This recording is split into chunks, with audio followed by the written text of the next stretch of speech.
here to do my cardio workout, and I was asked a great question by one of my graduates, JP. He said, K-Man, when you do your workout in the morning, should you eat before the workout or eat after the workout? Which is going to be the best for fat burning? Well, in the short answer, doesn't make any difference. Because at the end of the day, there's a certain amount of calories go in and a certain amount of calories go out. And if there's a gap between there, if it's a positive gap, you put on weight. If there's a negative gap, you're going to lose weight. So whether when those calories come out or when those calories go in, doesn't really matter from a physiological point of view.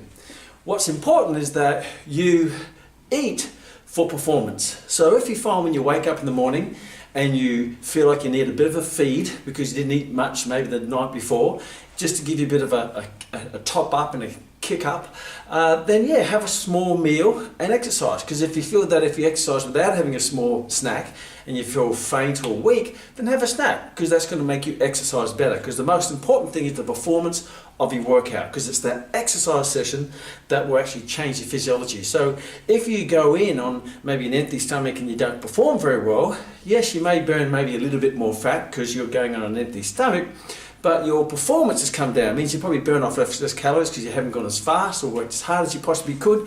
Therefore, you haven't changed your physiology to the capacity that you could, meaning that you haven't changed your respiratory quotient, which determines where the energy is burnt off, whether it be fat or carbohydrate, or you haven't changed your MVO2 level of fitness because you've compromised the performance. So in the long run, you actually lose out because you haven't got the best out of the machine, your motor, which is your engine.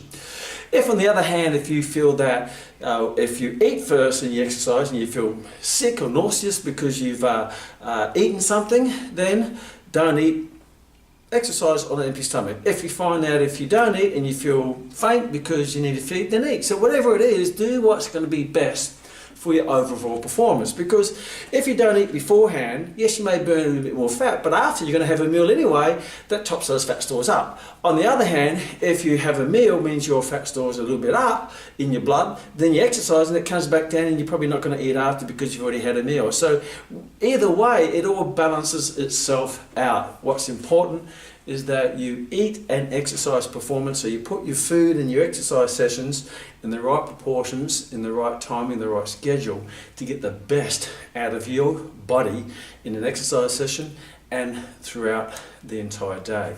And that would be no cow poo.